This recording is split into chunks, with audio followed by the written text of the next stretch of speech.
Welcome, horror fam, to HHN365, a Halloween Horror Nights podcast. My name is Mike, and I'm here with my co-host Duff. Hey, guys. And our producer, Niko. Hey, howdy, hey.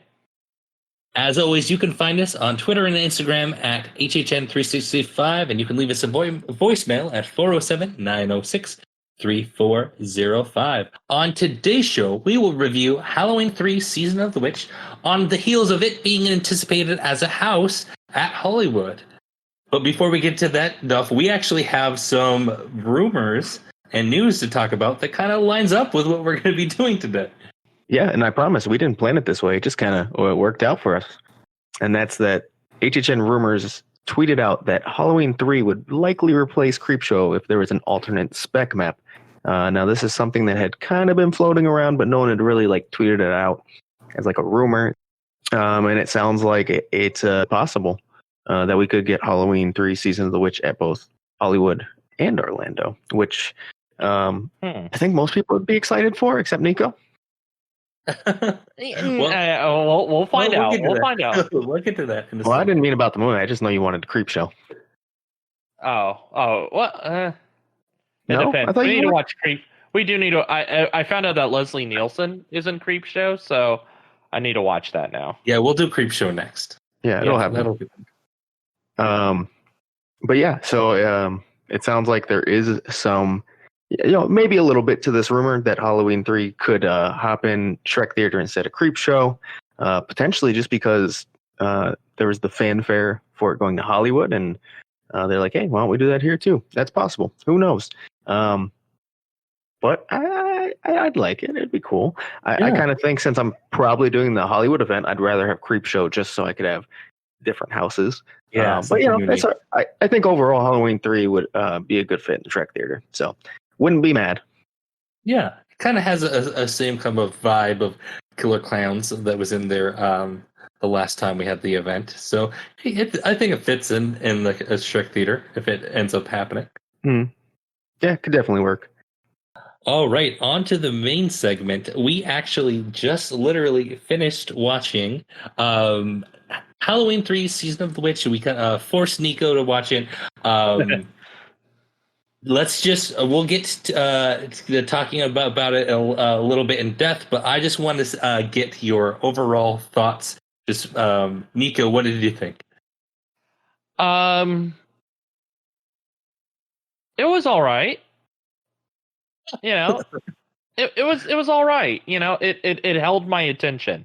I'm glad it was not a minute longer than what it was. It did hold my attention throughout the whole time, and I was like, okay, cool. It's a good tight 90, Yeah, it's a tight 90. It's very good. I like how it treats it like it's a movie, like it plants the little things that then pay off later. So it was a good movie. I have another question for you. Yeah. Was it what you thought it was going to be? Were you surprised about what it turned out to be? I was surprised by how much of a thriller it was compared to a horror film. This really wasn't as gory, and it was really more thriller than. Of course, I mean there were some gory scenes in there, like the misfire and the eye gouging at the beginning, but. This is spoiler alert, but I don't know who has listened to this podcast who hasn't seen Halloween 3, because apparently I'm the only one who never has. So yeah, I was surprised about the lack of witches in Halloween 3. I was like, all right, when are we getting to the witch factory? And I was like, oh, okay, now it is. And then it's like, nope, nothing's gonna happen. It's just gonna be. Yeah, I was very surprised. Like Season of the Witch, it seems like they needed to add an extra title to it, but it could have easily been just Halloween 3, Yeah. That was probably to separate it from, what the first two Halloweens were, and that's a Michael Myers based movie. Yeah. So I think the tag was probably to give it a little bit of a separation, That makes Yeah. Because this was supposed to be the beginning of it basically becoming like an anthology series. So I guess you'd need, you need a tagline for each of those. Yeah, I was going to get into that a little bit more in depth here in a second. So yeah, we watched Halloween 3 Season of the Witch. This movie released in 1982. I thought it would be fun to kind of list some of the other horror movies that came out in 1982, just to kind of give it put it in perspective about the other things that came out that year. The Thing, the other John Carpenter's The Thing came out this same year. My favorite horror movie of all time, by the way. Yeah. Poltergeist, Creep Show, Friday the 13th Part 3, and Slumber Party Massacre were kind of the top ones. Slumber Party Massacre. Yeah, those are kind of the classic, top. Baby. What? Yeah. That sounds like one of those like 60s like beach blanket bingo like movies. Yeah, I only remember it because it was like one of those that it would catch my eye in the local Hollywood video. Yes. The case being Yeah, I never actually have seen it, but yeah, and then the other things obviously going on in 1982, Michael Jackson's Thriller was released in 1982. The first episode of Late Night with David Letterman was released in 1982. Hell yeah. The other hit movies were like E.T., Rocky III, Porky's, and then a lot of really depressing shit that I don't really want to necessarily talk about. But it was very similar. There was a recession. Israel invaded Lebanon.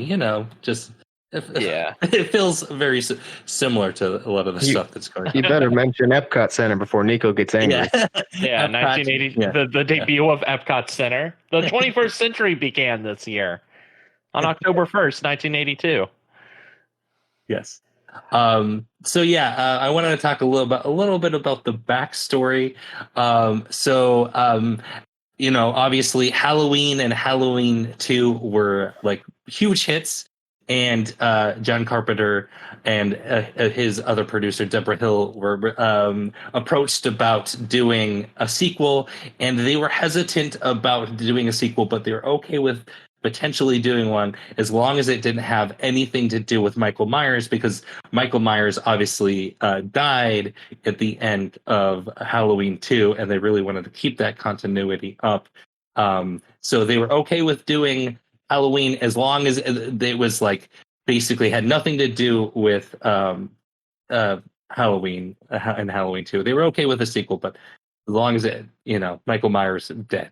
And then they originally intended to potentially make this an annual anthology series where it's something about Halloween every year, just like a new movie. And this would be the start of that. Yeah. And I mean, looking back at it, you feel like it kind of would have hit the mark right, but I guess not. Well, yeah, we'll talk about the reception and how it was received. But then they started. John Carpenter was obviously busy with the thing, and so he recruited a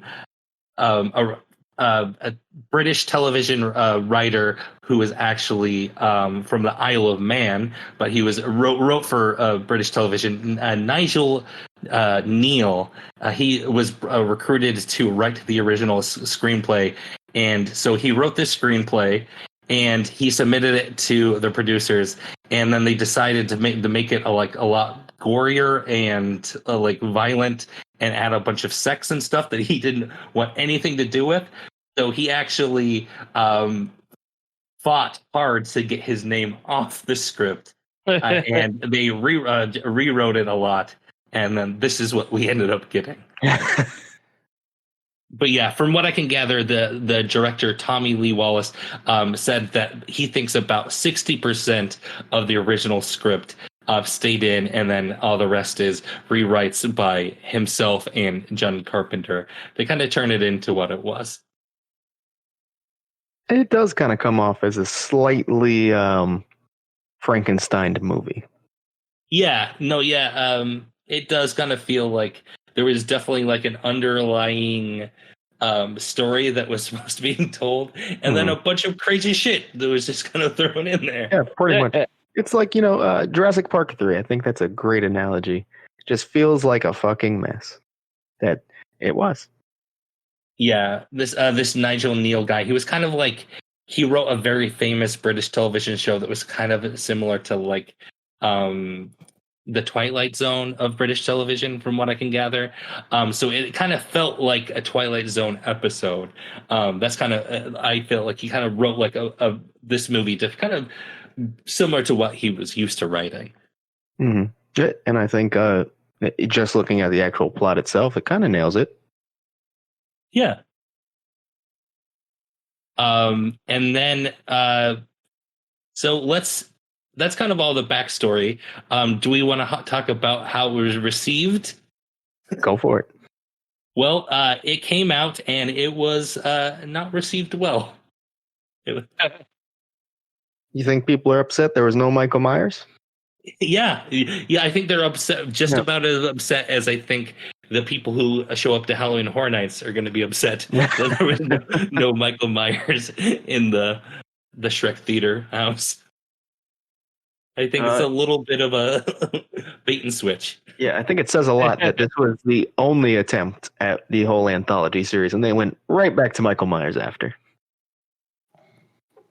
Yeah. All right. Well, let's. Do we want to just start from the beginning of our thoughts of the movie? Yeah, let's go for it. So it opens up with a really awesome title sequence, in my opinion. Right? I love it. I think love we can it. all agree. Oh yeah, very good. I know Niko did. Yeah, I Niko really like, enjoyed it. Oh yeah, look at it's a pumpkin. It's cute. Yeah, I didn't realize. I was like, oh wait, it's turned into a jack-o'-lantern. Yeah, I think this got that- definitely inspired the Stranger Things title card. Yeah, I could see that. This one, like, pretty much, like it was very similar. To And that it's got that style. fucking great John Carpenter synthy score kicking in the background. Yeah, that was very good. Yeah, absolutely. So then, after the title card, the movie opens with what I like to call like probably one of the most famous horror movie tropes, with just a man running down the road and then all of a sudden a car chasing it.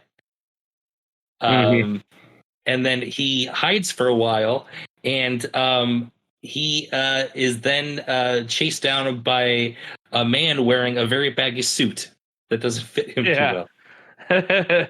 He must have rented his suit at Jose Bank. We only have $2.5 million to. Oh, Niko just got the joke. I will explain my joke in super inside joke. When I got married in 2017, I had a very baggy suit that didn't fit me. we all did. Like, I ended up like having like Seinfeld's pirate shirt.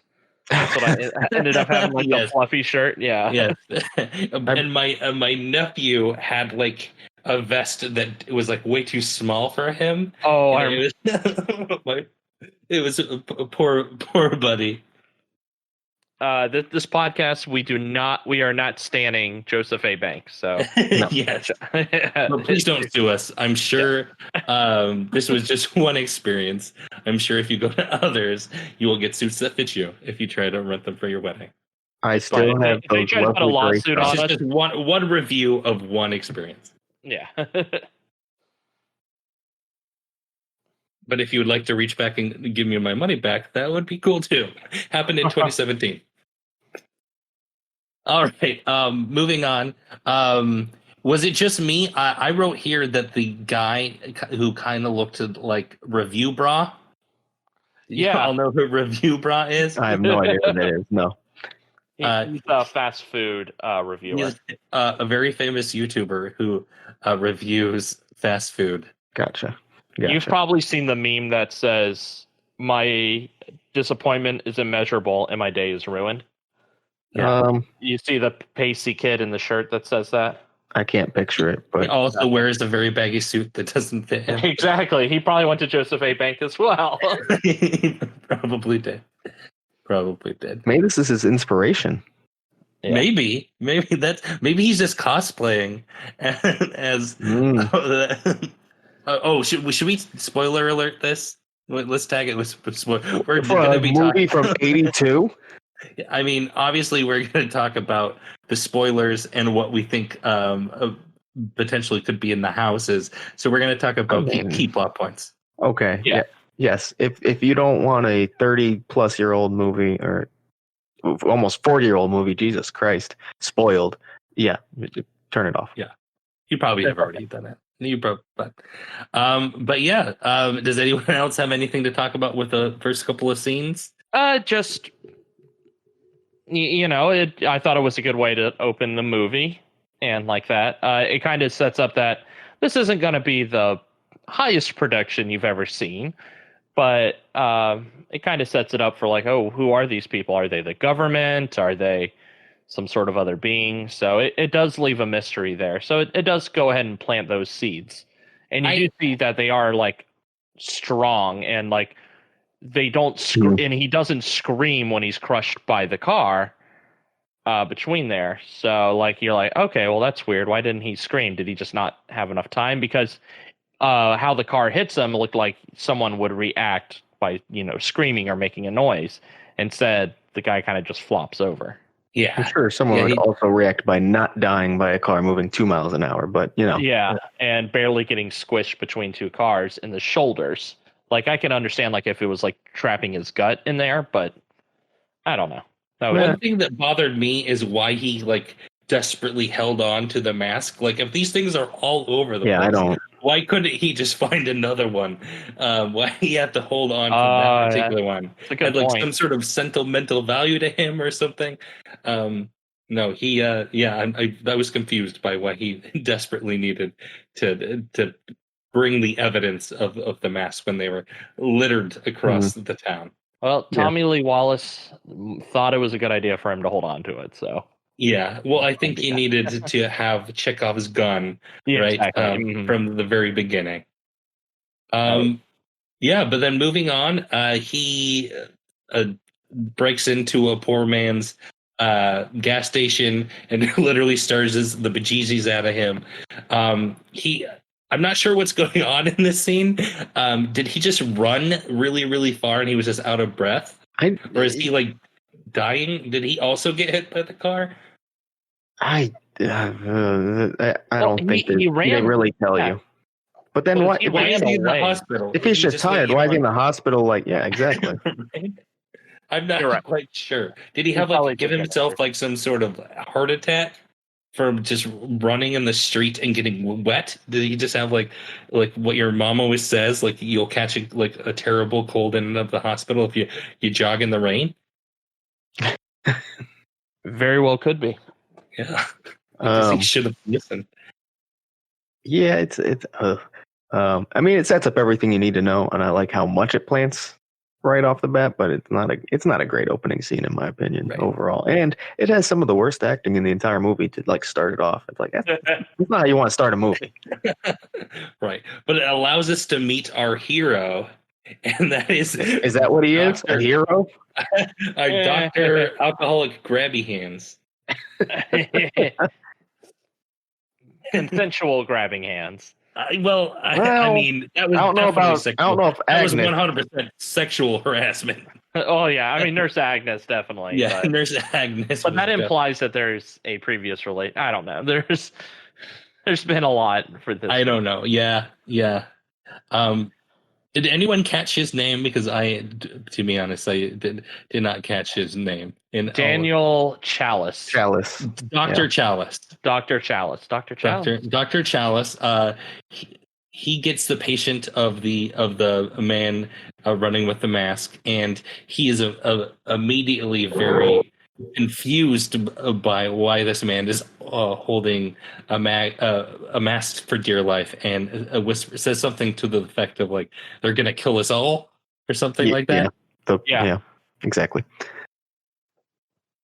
I mean, has he never had anyone with have a psychotic break before, or like I'm a little confused why he was like concerned by that, or was it what happened after what made him concerned?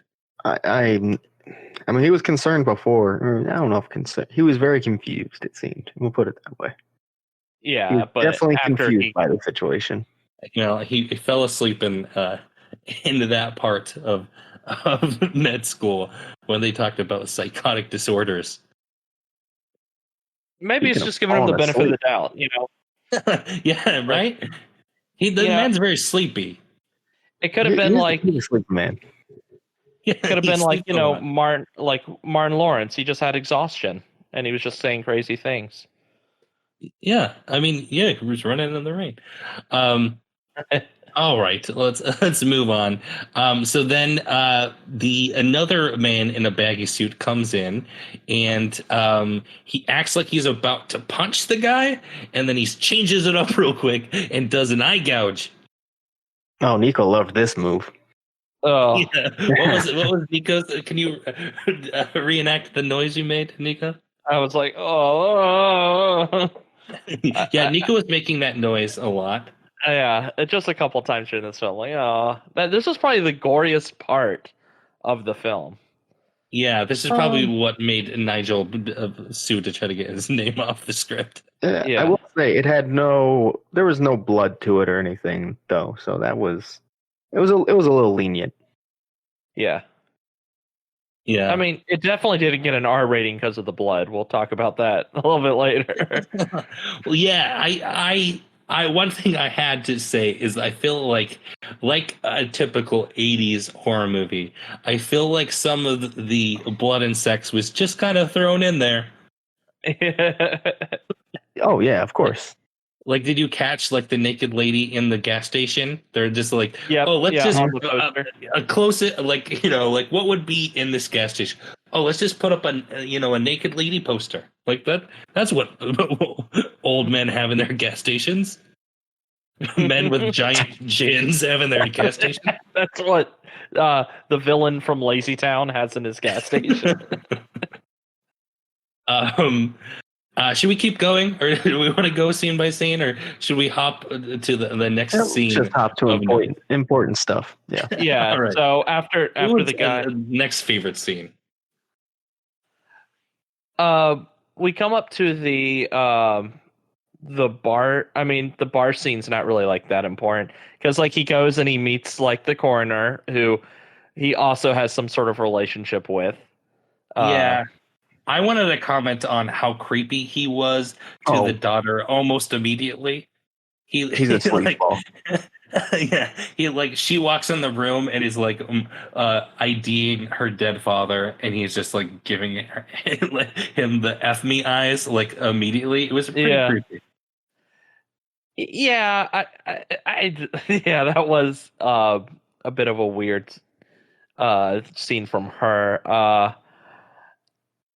She's a interesting actress. I looked her up a little bit in between things there. Do you have any trivia on Stacey Nelkin? No, I don't. No, I don't have any. All right. So there's kind of there's a line during the pseudo sex scene in here where Tom Atkins, who plays the doctor, asks her, "Wait, how old are you?" And she's like, "Well, I'm older than I'm older than I look," is what she said, or something like that. I think she says something to like, "Don't worry about it." Yeah, don't worry about it. Yeah. She really wasn't in much, but she became a self-styled relationship expert, and that's like in quotes that I see here. She wrote a book that said, "You can't afford to break up: How an empty wallet and a dirty mind can save your relationship." And also, she was a frequent guest on Fox and Friends. So, okay. All right. She's a little interesting. She was also married to Barry Bostwick for a little while.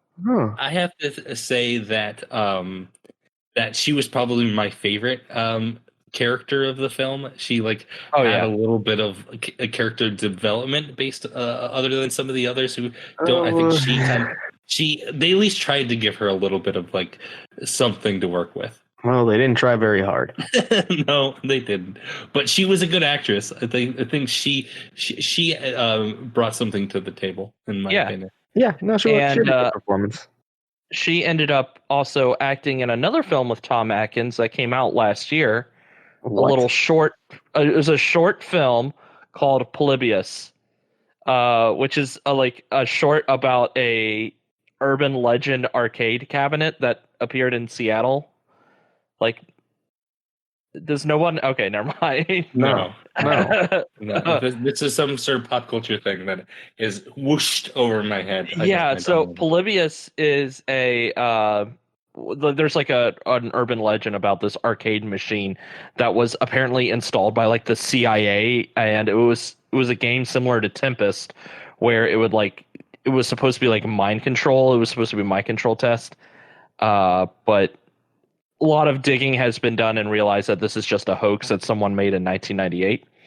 But they ended up making a 18-minute movie about it that stars Tom Atkins, and Stacey Nelkin plays an officer in the film. So, so was the theme song of Polybius the game just London Bridges falling down, just with the words changed? Yeah, exactly. Yeah. Come and play Polybius. Yes, Polybius. Put a quarter in a machine. Fun fact, that was used solely because it was public domain and they didn't have to. And apparently John Carpenter was he didn't want to write any more music. Niko. It was just Now that we've talked about how catchy the tune is previously, and you had no idea what we were talking about. Now that you just watched it, could you give us a quick recital? Oh fuck! Now that I'm being put on the spot, there. Should we give it 5 days? Oh yeah, 5 days till Halloween. 5 more days till Halloween. From Shamrock. Damn it, Silver Shamrock. I hope. Silver Shamrock. Yeah, the evil corporation in here. So this is definitely like, John Carpenter always likes to put his, anti-capitalist stuff in the film, and especially since this is 1982, the second year of greatest president of all time, Ronald Reagan, coming through. Wow, you're so funny. One thing I did want to mention that actually 1982 was right in the middle of the Cabbage Patch craze. So I think I get a little bit where the kind of the idea came from, because 1981 was kind of the very first year, probably when they were writing the script, was the heat of the Cabbage Patch craze. I could see that. God, you want to talk about creepy? That Babyland General. Yeah, I don't buy it, man. That's insane. Yeah, that place is so creepy. Yeah, they come out of a fucking tree there.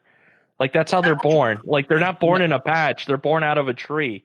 Yeah, we're going on a tangent, but I've recently listened to the Cabbage, like a podcast about like the origin of Cabbage Patch. He basically just like ripped some lady off and stole her idea. Again, don't sue me if you like allegedly just ripped somebody off. How every great business starts. Right. According to this podcast, allegedly. But yeah, back to the film. Yeah, it definitely had some political undertones. I have a trivia question about that in a little bit. Oh. Anything else you want to kind of talk about of this middle portion of the film? It is funny that... Sorry. No, I was just going to say, this is where you kind of get like some of it's necessary to the story. A lot of it's filler. Unnecessary sex and, We get to the setting of the film, which is the Santa Maria, or... Santa Mira. Santa Mira, thank you. Santa Mira, which it's like, oh, it's all Irish people there. And it's like, okay, well, that's interesting. Yeah, another little tidbit that I heard, and I didn't have time to fact check it, but at least one. Apparently, they were going to make all of the henchmen gingers, and then they decided it was a little too racist, so they decided not to do that. So they left just most of them ginger. Yeah, but it was going to be like they were all like henchmen were all gingers. Yikes. Well, so it's funny that they say like the Irish, because earlier in the film we saw like a TV story about like one of the rocks from Stonehenge has been taken, and that's like located in England. So I don't know if they're like, oh, Irish is just funnier, so we could just hear the Yeah, things. I don't understand the point of all that. Why they focused on him being Irish and making Yeah. everything Irish. Like it seemed pointless. Like why? There was no point. It added nothing. I think Silver Shamrock, they had that idea for that because they like the alliteration, and then they just built it. So out. it's called Silver Shamrock. So a dude from Ireland had to make it. I guess so. It was nice to see that. You definitely know this film was not from the 2000s, because anytime you go into an Irish neighborhood in the 2000s, Dropkick Murphy starts playing. So Original This is writer true. Nigel Neal is from Isle of Man. Do they hate Irish people? Do they hate them? Oh, Yeah, I don't is know. there I don't know. like some sort of like racist thing going on there? all of our, if you're Not- from the Isle of Man and you listen to this podcast, please let us know. Let us know if there's some tension there. But That's a good question, actually. I mean, it's Isle of Man is technically under British rule, right? it's its own Yes. territory, but it's like But it's like under the crown, kind of. under the crown, but kind of like Canada is under the crown. It's Is it? its own. Really? Yeah, it's its I thought it was own. a It's bit more. not, Okay. not technically part of the United Kingdom. So if you were, When are we going to get the Isle of Man house? That's my question. it's just a bunch of legs kicking you. Yeah. I love their Isle of Man's flag. It's just a bunch of legs. It's a good flag. All right. What else is there to talk about? Oh, I thought it was pretty strange that it turns out that like what's powering all this is just a little bit of Stonehenge dust. I know I'm hopping around quite a bit. Yeah, I was gonna say that's pretty far, but all right, cool, we good. We can just hop around. I mean, There's only so much to talk about. Yeah, I don't know if we're gonna go scene by scene here. I also apparently it somehow makes like spiders and snakes like come out. Yeah, like this so- laser beam. Since you brought it up, I'm gonna mention right now. That's probably my least favorite part of all this. Is why I do think we it need was that? just trying to make it like more shocking and gory. Like Couldn't you make it just a little? Maybe to those kids, they didn't want to go gory on the actual like death Blood. itself, Yeah. and they felt that maybe having some bugs crawl out would be a little bit more tasteful with a child. Why bugs and snakes? Yeah, I don't get. It makes no. It just doesn't make sense why that would happen at all. Like, is that like a Pied Piper thing? Like from, isn't there like something about driving the snakes out of Ireland, sort of thing? Or am I? Or is that? Pied Piper got the rats out. The rats. I know there was something about the driving the snakes out of, or is that a Simpsons episode? That might be Whacking Day. Never mind. Yeah, I might be thinking of Whacking Day. Yeah, Whacking Day. That is a Simpsons reference. It sounds like one of the saints did that. There was really no like Catholicism joke or anything about them having like multiple children. They were just Irish people living in Northern California. Yeah, you also got like alluded to at the end here that like the reason why it was called Season of the Witch is that he is like a descendant of witches. Mm-hmm. Like very loosely. They added a line like probably in post. Like we want to call this Season of the Witch, so let's have the hero say under his breath witchcraft. Yeah, I mean, I guess it's kind of, what kind of mystical powers does this thing have? It's like, well, let's just call it witchcraft. Why not? Yeah. And so also I wanted to ask, I know I'm hopping around, but we're probably about to wrap up the this portion of the show. What happened at the end there where like he like there's like a circle comes around and like shoots the villain Cochrane and then just like turns him into like Stay Puft Marshmallow Guy? Like what happened there? But before, he like turned before to fully stone. disappearing. I think he turns to stone. He turns to nothing after that happens though, so I'm not really sure what it was supposed to be in between that period. I'm also really not sure how like what we've seen previously and from what that Stonehenge Rock does. I don't know how that happened. That whole like connect with the computers and then launch from both sides into them. Yeah. Yeah, I'm a little confused. The by that. continuity of the powers of that thing is a little wonky. Okay. So to correct myself from earlier, it is according to legend that Saint Patrick himself drove the snakes out of Ireland. Oh, It has been realized that that is just a myth. That wow, snakes really? never existed in Ireland, but they did have some long reptiles that might have been considered snakes. Mm.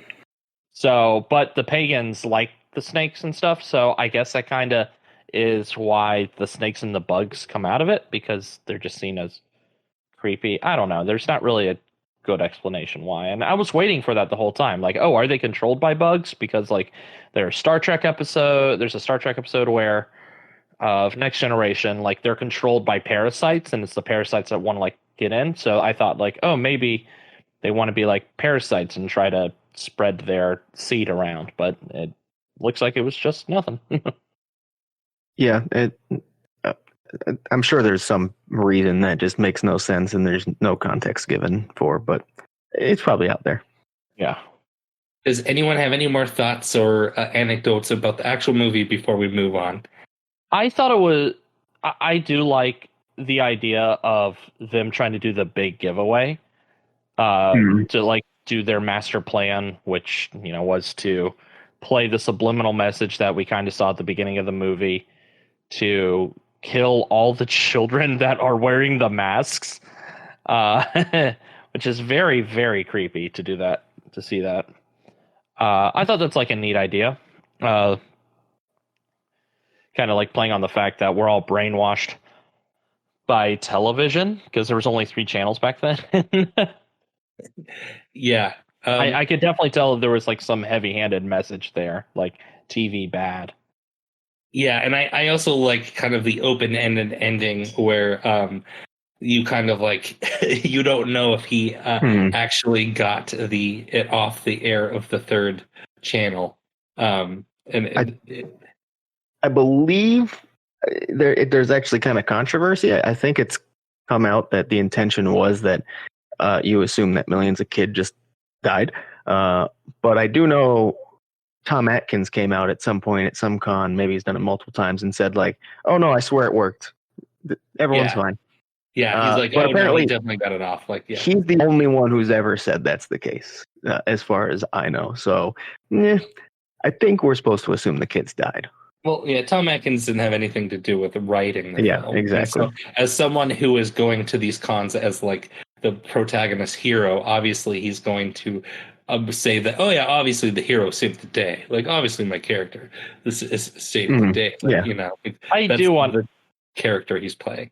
I do want to ask him some. I'm not going to mention what I want to ask him on the podcast on here, but I do want to ask him what was in the script and what wasn't in the script for certain scenes of this film. So, yeah, one that we commented on. So, does it have to do with where his hands and other body parts go? Yeah, maybe. You think that was just improv? I think that was improv. Because I hope not. No, I 100%. Sex scenes are never improv. They're 100% decided upon between the 2 actors and actresses beforehand. Well, that's a very positive outlook on how things go down. I mean, nowadays, I'm sure this isn't nowadays. 80s, but nowadays, when it comes to it, like the Screen Actors Guild, everything is 100% in writing. I think 1982 was probably a little different time. I'm not claiming he did anything wrong. I'm just saying Niko might have a point. I'm just very curious. All right. Well, I have a little bit more trivia. So apparently there's also some controversy, Duff, you just mentioned controversy, that whether Jamie Lee Curtis played the voice of the operator and like the announcer lady of like time for curfew to start. And then I saw on IMDb and like the most actually toned post I've ever heard. Let me read it. Well, contrary to what has been reported, Jamie Lee Curtis was not the voice of the operator in Santa Mira. This has been confirmed by the director, Tommy Lee Wallace, Halloween superfan Sean Clark, which is probably who wrote this, and Jamie Lee Curtis herself. I like how Tommy Lee Wallace and Jamie Lee Curtis confirm it, but you still feel the need to bring up a superfan's confirmation of it. I have a feeling that superfan Sean Clark may have written it. But again, don't sue me, Sean Clark. I don't know. But there's if Sean Clark would like to come on the show and defend himself, he is more than happy to. The defamation today is very strong with us. Yeah, no, it's all in good fun. We're not trying to slander anyone. No, this is a fun podcast. All right. Well, Duff, how do you think? Like, what scenes of this movie? How do you think they're going to turn this into a house? I've thought about it a lot, but it's tough. I think there's a lot of different ways you can approach it. One being, do you just stay in Santa Mira the whole time? Do you just pretty much stay in the factory the whole time? Or do you branch out even further? You probably start off in the hospital. You have to probably have a couple of different sets.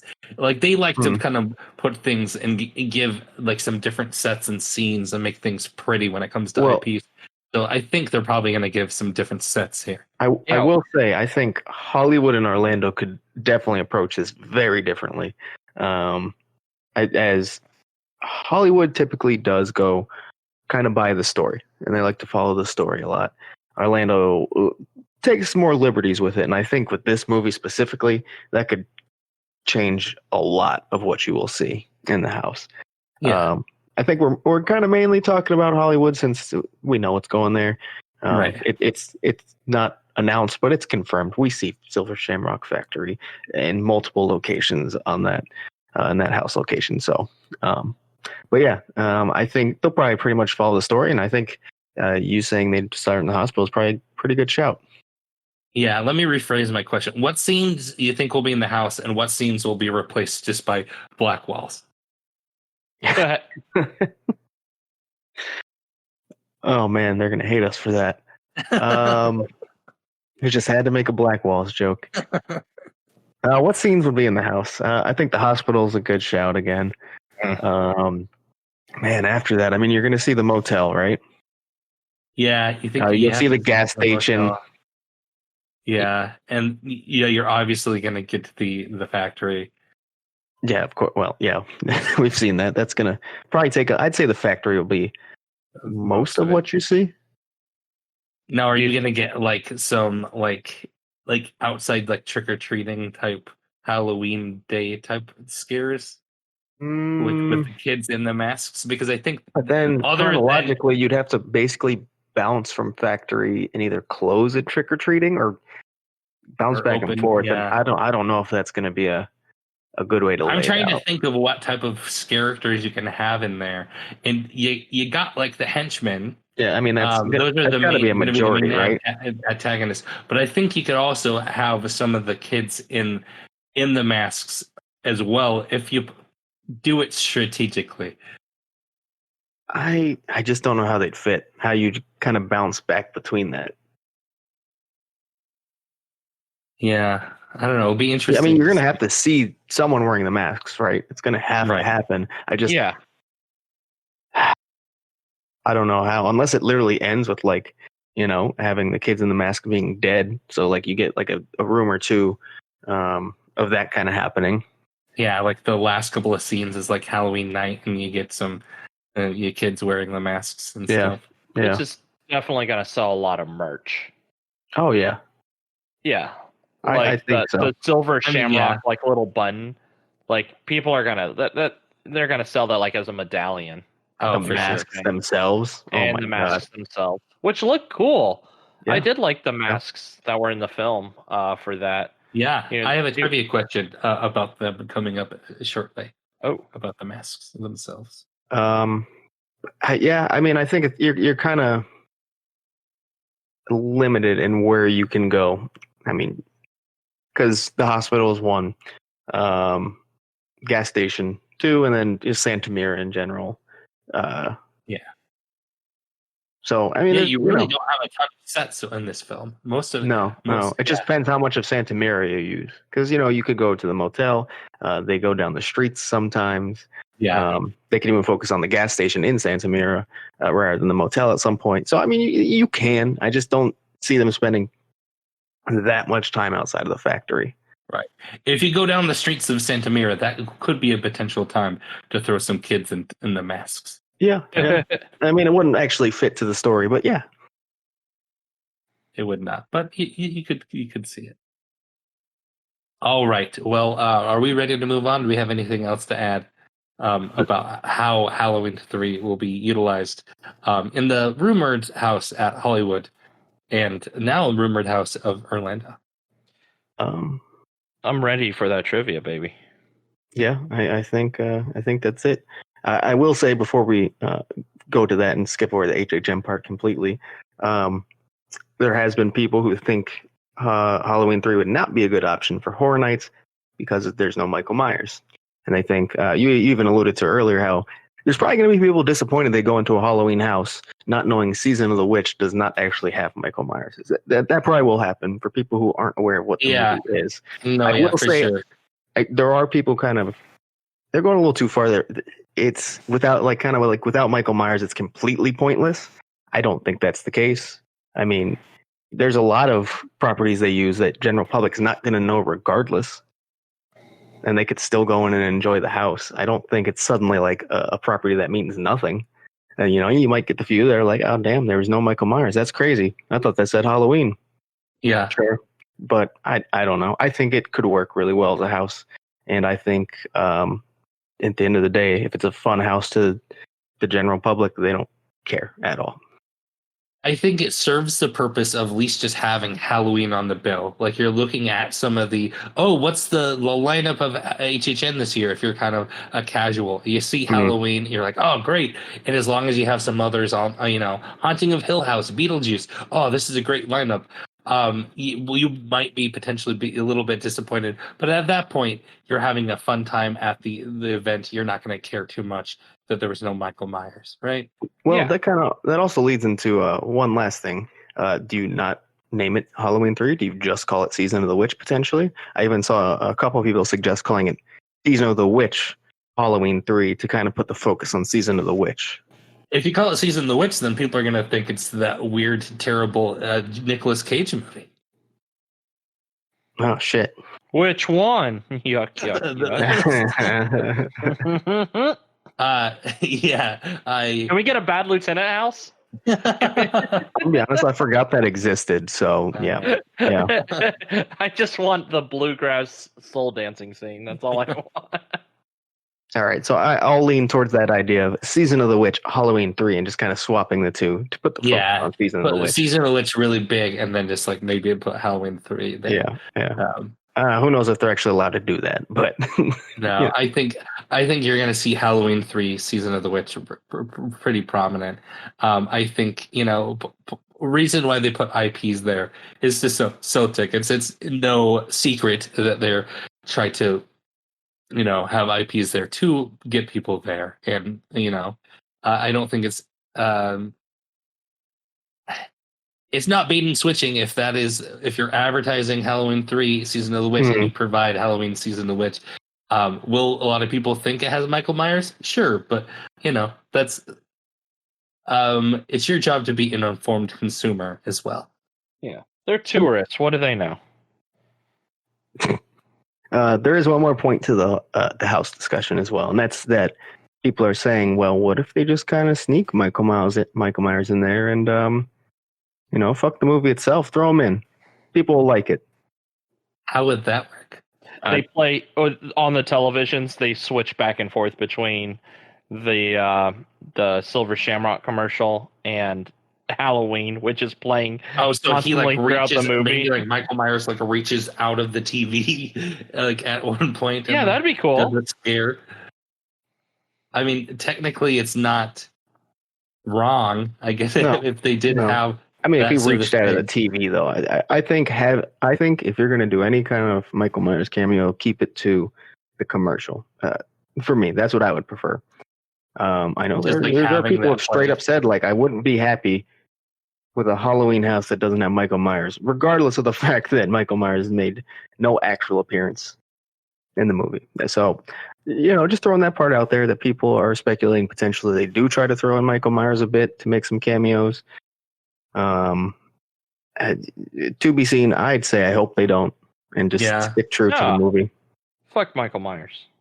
I think you could potentially, in a couple of the scenes, you could potentially having that Halloween trailer playing. Yeah, and that's fine. I think that's fine. Because that fits. It fits. But there should not be a Michael Myers scare actor, in my opinion. No. Yeah. I agree with that.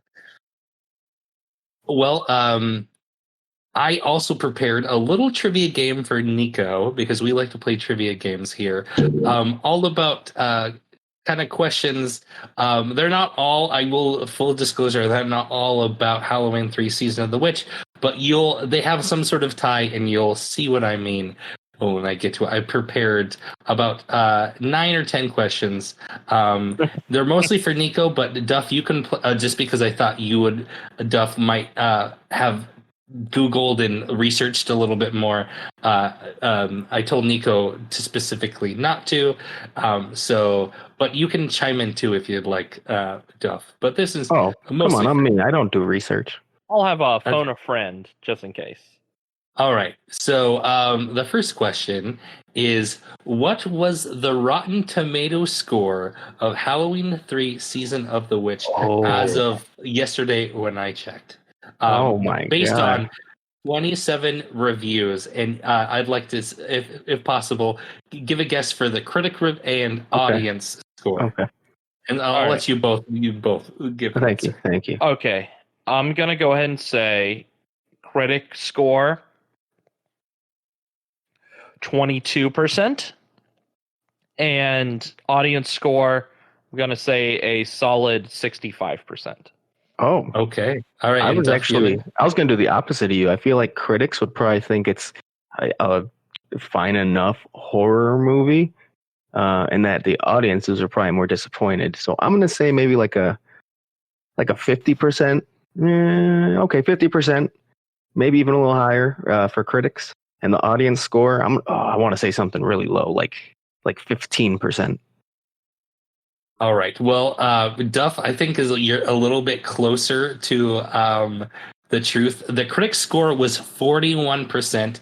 Now, I looked at these reviews, and a lot of them are kind of like modern reviews, like released in 2015, 2016 from like horror movie type reviewers, which kind of skews towards the fresh, where you're like, if you have a website called like, horror films or whatever, you're gonna potentially give this a positive. But 41%, and the audience was 27%. Wow. So certified rotten for both, but critics a little bit better. But I think most of that was honestly because of more recent modern reviews, kind of skewed just a little bit. I think if you got actual at the time that it came out, I would say it was probably critically. Everyone agreed that it was poorly reviewed. Yeah, fair. On to my next question: how many stars did the late Roger Ebert give this film? Oh, how many stars? How many stars out of 5? So Roger this Ebert. was 82. This was before thumbs up, thumbs down. Yeah, well, he does both. Yeah, he always right. he writes for the Chicago Sun-Times, so he would give it a star review, and then he also would do his Siskel and Ebert. So every film he would give both. He would do a star for the Chicago Sun-Times, and then he would also do his thumbs up. How many stars do you think he get? I'm gonna say half a star. I feel like he'd probably hate it. 1 star. These One seems like star, he okay. really hated this. Yeah, I'm saying half a star. Well, it is actually a 1.5 star out of 5. But Ah. it, in fact, made his list of most hated films of all time, which Oh. leads to my third question. Can you name at least one more of movies that are on his list of most hated of all time? I'll give you both 3 tries because it's kind of hard. And I will say that this list came out in 2005, so there will be no films before or after 2005 of this Ebert's most hated list, and they're all like fairly big budget movies. That there's not going to be anything like too indie or anything. They're all fairly popcorny type movies. Okay, And you each have 3 tries. Oh Ishtar. man. What? Ishtar. The Warren Beatty, Dustin Hoffman movie. Okay, so that he has it break it down here as alleged comedies, hideous horror and science afflictions. Of course. The other one is sex, romance, music, drama, and other crap. So Ishtar was probably that category. So let me quickly check here. No, it's not on the list. Ishtar. Okay. You said Ishtar. one of them was like a comedy sex. Okay. Science fiction and horror and sex, romance, music, drama, and other crap. And they would all have somewhat big budgets? Yes, for the most part. Grown-ups. No, that was too late. That's too late. Yeah, I'll let you guess again because I don't believe that. I believe that's Was that F? Grown-ups came out like in 2009. Yeah. Oh, you said the list was from. Oh, yeah. No, I forgot that part. I'm sorry. Yeah. So it was my fault. This was written in 2005. Yeah, so everything is going to be made before 2005. Okay. Do we have a Star Wars sequel in there potentially? No, there is no Star Wars sequel. Just double checking here. No, there's no Star Wars sequel on his most hated list. Any other guess? I have another guess. Okay. I'm going to say the Jennifer Lopez, Jane Fonda film Monster-in-Law. Okay. That would be probably sex, romance, music, drama, and other crap. Yeah. Let me quickly check here. No. No? Ah, man. It is not on here. Duff, do you have another guess? I have a fun guess. Wild Wild West. It is. Let me quickly double check. That would be in probably the science fiction and no, that is not on here. I'm not seeing it. Okay. I will give you guys another hint. It seems like a lot of this list, not all of it, but a lot of it is like if it was written in 2005, a lot of it is from 2005, 2004, and 2003. So he definitely recency bias. Oh my god. Let's go with the other crappy Jennifer Lopez movie, Geely. Geely. Okay. Geely, my bad. Yeah, I can never pronounce it. Yeah, Geely. No, it's not on here, man. Oh my god.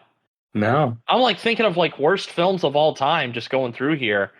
Like what would be around that? Oh, Catwoman? I think we might have one here. Let's see. Let's see. Yes, Catwoman is on there. Yes. Good job. Good job. Yeah, Catwoman is on there. It's the first one on the list of hideous horror and science afflictions. Catwoman is on there. Are any animated? Not that I'm seeing. No, not Okay. not Never really. mind. There might I'm be not- one or two, but for the majority of this, is not. Okay, I won't take that guess then. I don't know what else I'm going to guess. Master of Disguise. Yeah, I was gonna say he has a whole section on alleged comedies. So- Yeah, the Master of Disguise. That is not on here. Oh my god. Damn. There's some ones that. Would you like me just to go down the list real quick? Yeah, just go down the list. Yeah. Unless Duff still has a guess. All right. You said I was just going to throw out a random comedy that I know came out in that era. Bruce Almighty. That is not on here. Man, that movie sucks. God, God, I hate that movie so much. You've got Joe Dirt, North, One Woman or Two, Mad Dog Time, The Hot Chick, Deuce Bigelow, a European Gigolo, Oh, two Rob Schneider. Babs, Baby Geniuses, Sorority Boys, Spice World, an Alan Smithy film, Burn Hollywood Burn, The Water Boy. Sorry, Duff. What? Wow. The Water Boy? Yeah, he. Oh my. He says, "Do I have something visceral against Adam Sandler? I hope not. I try to keep an open mind and approach with every movie with high hopes. It would give me enormous satisfaction and relief to like him in a movie, but I suggest he is making a tactical error when he creates a character whose manners and voice has the effect of fingernails on a blackboard and then expects us to hang in there for the whole movie." He's so lovable in that movie. Yeah, I don't. That's a bad take. Really bad take for me. Yeah. Sour Grapes, Dukes of Hazzard, She's Out of Control, A Lot Like Love, Tommy Boy, which is one of my favorite movies. What? One of your favorite movies? Yeah, what? It's one of your favorite movies? I love Tommy Boy. Tommy Boy's great. I mean, Tommy Boy's great. I mean, favorite silly comedies. I mean, it's no Black Sheep, but no, Tommy Boy's better than Black Sheep. Yeah. And Freddy Got Fingered. Oh, sausages. There you go. And then hideous horror and science fiction. So you got Catwoman, The Guardian, Ben, Stargate, 13 Ghosts. Our audience is very offended by this. Constantine, The Devil's Reign, Critters 2, The Main Course, Deep Rising, The Deathmaster, Cyborg, Halloween 3, Season of the Witch, Armageddon, Resident Evil Apocalypse, Ballistic X vs. Seaver, Battlefield Earth. I'm surprised none of you guys guessed Battlefield Earth. Oh, that was going to be my next get. Dang it, Battlefield Earth. Hellbound, Hellraiser 2, and the M. Night Shyamalan, The Village. And then I'll just finish it up. Sex, romance, music, drama, and other crap. You got The Scarlet Letter, The Skulls, Flashdance, The Green Berets, Taste of Cherry, Swing Kids, Staying Alive, Come Easy, Easy Come, Easy Go, Betty Blue, The First Time, Camille 2000, The Blue Lagoon, Friends, The Usual Suspects is on here. Apparently did not like The Usual Suspects. Wow. And Beyond and Back. And you also have Christopher Columbus, The Discovery, Body of Evidence, Caligula, and Last Rites. Wow. No showgirls or striptease. Interesting. No, yeah. Guess he didn't have a problem with those. The book's a lot better, striptease. That is. I like it. What? I'm a big fan of Carl Hiaasen. If you're a Floridian, you should definitely check out the works of Carl Hiaasen. But the movie is not good. Moving on to question number 4. Is the following a real quote from a critic review, or did I make it up? Quote, Halloween 3 manages the not easy feat of being anti-children, anti-capitalism, anti-television, and anti-Irish all at the same time. That's that's very specific. That sounds like it's a true quote to me. Yeah, I'm gonna say true. I don't think you made that up. That anti-Irish. That is real. That was Vincent Cabney of the New York Times. Oh, yeah. It wasn't Mark Ruffalo's character from Spotlight who said that. It's anti-Irish. Question number 5. On a $2.5 million budget, what was the total worldwide box office? Ooh, oh, probably. I'm sure it made a decent little profit, but nothing crazy. I'm gonna say that it definitely made its budget back, but what, 12 million? If that. Mm, If that. I mean, you're right. You're I right. think I around- might be high. No, you're right around where I was thinking. But just in case, I will go a little lower. I'll say 10 mil. Oh, you guys are pretty close. It made $14 million at the box office. Wow. Okay. Which is actually higher pretty than, higher good, than both. Look at that. but not as good as like the other. Like the Thing made like 76 million or something. Like, so for a horror movie, it like of the big ones of that year, it didn't do that great. Hmm. Is question number 6. Is Santa Mira, California, the home of the Silver Shed novelties, a real town? Is Santa Mira, California on the map? I'd say no. Yeah, I'm gonna say no too, because they mention it too often Hmm. to kind of make you think that it exists, but I don't think it does. Yeah, you guys are right. It's a fictional town, first used in Invasion of the Body Snatchers, and then used in many other What? horror sci-fi films and books. It's kind of just one of those kind of towns that they now use. Like it was used in Oh. the Sharknado films. Oh, It's Seriously? kind of yeah. So Santa Mira, California, just kind of has like a kind of one of oh, those it's like horror- Oceana Airlines. kind of Okay. yeah. Okay. Question number 7. Are you guys enjoying this? Yeah, Yeah, this is keep fun. going. I like it. Okay. Yeah. Question number 7. As part of the merchandising campaign, the producers requested Don Poist to mass produce the Skull, Witch, and Jack-o'-lantern masks, and they were actually sold in stores. How much did they cost? Oh, and 82? In 82. A mask. I'm gonna say, $5. Oh, no, it's got to be more. Than, High end. No, but I think. Oh no, it's got to be even in 82. That especially for one that comes from like a movie. No, yeah, I'd but say. $5. I'm saying $5. I'm still sticking with it. Well, just to beat you, then I'm going to say $10 because well, no, that might. What if it isn't? What if it is like? Whatever. I'll just take a guess. That actually sounds right. $12. It was 25 fucking No. dollars. What? In 1982? No. In 1982. What is that today? Hold on. I'm looking it Hold up right on. now. West Egg inflation calculator. Okay, so 1982, right? Uh-huh. Yeah. All right, and it was $25. Yes. $67.96. Yo, Yes. Oh my god. I mean, Halloween like masks like that can be expensive, but if they were released in like bulk with the release of the movie, oh man, that's a lot. That's a lot. All right. Moving on to my next question. Just it is a lot, Duff, and to show it was a lot. What was the cost of a Big Mac in 1982? $2. No, not even that much. $1.25. What about you? I'm sticking with the $2. $2. They were $1.60 or $2.59 for a Big Mac value pack, which was their version of a combo meal at the time. I should have known that question. You should have.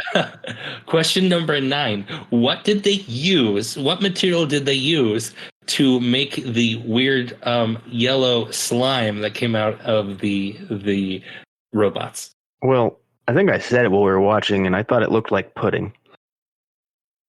Yeah, I'm gonna say like butterscotch pudding. Apparently, it was orange juice concentrate.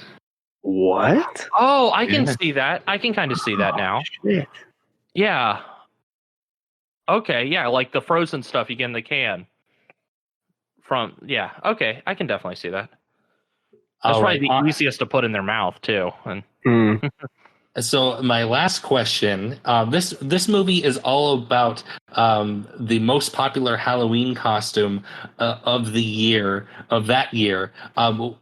I have pulled up a list of the most popular Halloween costumes from 1982 to 2019. I'm going to let you guys name a year and then try to guess the most popular Halloween costume of that year. My. um, I'm going to pick the year 1999. Okay, let me scroll real quick to 1999 while you're hemming and hawing. Okay. All right. And I'm going to say that Darth Maul was the number one in 1999 because the movie released in May and it came out later that. You would be incorrect. Would you like to know what it is? What is it? The Matrix. The Matrix beat Star Wars The Matrix was the most popular, and this is according to, I believe, Spirit Halloween. My next guess for 1982, but I'm not going to say that because I'm going to see what Duff does. Okay. Okay. I'm gonna say. Yeah, I'm gonna do this one. Yeah. So I know that Power Rangers came out in 1995, the movie. Can I just cheat and say any of the Power Ranger costumes instead of saying a specific one? Yeah. I'm going to give you a point for this one because it was actually Power Rangers was popular in 1994. So you were very, very close. Yeah. Damn. 95 was apparently Star Trek. The only reason I picked Power Rangers is because I was a Power Ranger like 3 separate years when I was a kid. So I thought it's probably pretty popular. I was originally going to stick with 1982 and say Yoda. 1982 was E.T. E.T. So, that was the next one. The red hood. Yeah. Dang it. Yeah, that was going to be my second guess. You guys have any other guesses? You want to keep this up for us a little bit, or do you want to wrap it up? Oh boy. When is the list till? From 1982 to 2019. 2019. I'm going to say for 2018, I'm going to say Avengers. 2018 and 2019 were both Fortnite. Oh my God. Yeah, of course. That makes perfect sense. All right, I'm done guessing. I'll do one more. Okay. 1991, Terminator. 1991. I got to scroll real quick because you said it quick. 1991 was Terminator. You got Let's one right. Go! Yes. Right. What was the Terminator costume? Did it come with like a headband and a Public Enemy T-shirt? Like, I'm not sure. It doesn't. This list doesn't show the actual costume that was sold by Spirit Halloween. It just has stock images from the.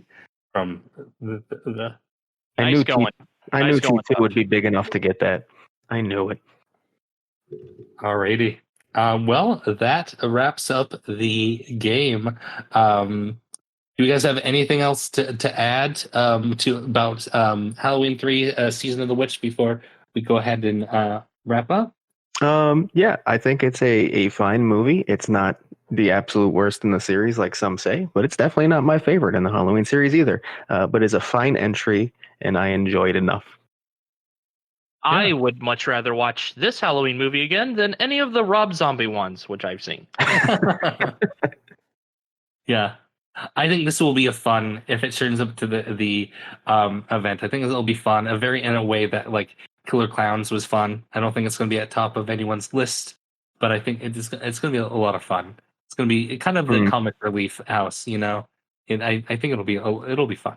Yeah, I don't know I don't think it's going to be too comedic, like, you know, not Killer Clowns level or anything, but it definitely has that edge to it, which is it's nice. It's nice. Yeah. And I think we talked about how earlier we would also probably do this for Creepshow eventually. And I think this one was a special occasion because we know it's coming. We've seen the facade. We thought we would do it. It'd be fun. I think we're going to actually wait till others are announced until we actually do this again. We'll sit down and watch it. It'll probably be Niko's first viewing for all of them. Yeah. And I think we discussed potentially that we could do this in a live stream format for some of them. We'll see. Yeah, We'll see what let happens. us know what you thought about this format, or if you have any suggestions about what type of format. I know we have alluded to potentially doing like drunk reviews. That's something that we could potentially do, but it's just logistically kind of hard because we usually record on like a Sunday or Monday night, and getting drunk on a Sunday or Monday night is not easy. Yeah. But Which would give credence to it being a live stream where we could just kind of a Friday night, we'll chill and throw up a stream. It won't take up an episode. yeah. One thing I worry about is if we do streams, it would be dead time, like dead air. But if we, it would have to be a watch along kind of deal, Yeah. I think. yeah. So if anyone wants to watch a movie with us while we're getting drunk, let us know. Yeah. All right. Well, if you can always let us know on Twitter and Instagram at HHN365 and voicemail at 407-906-3405 what you thought about this format. It's something that we have never done before. We tried it out. Let us know if it worked. Let us know if it didn't work. What can we do to tweak it? Let us know if you like the fun little silly trivia games at the end. I had fun writing them, which is why I did it. And I think Duff and Niko had fun playing it. Did you guys enjoy it? Yeah, Especially you're a when I good get 'em right. Yeah. All right. Well, we'll be back next week, and we'll see you in the streets.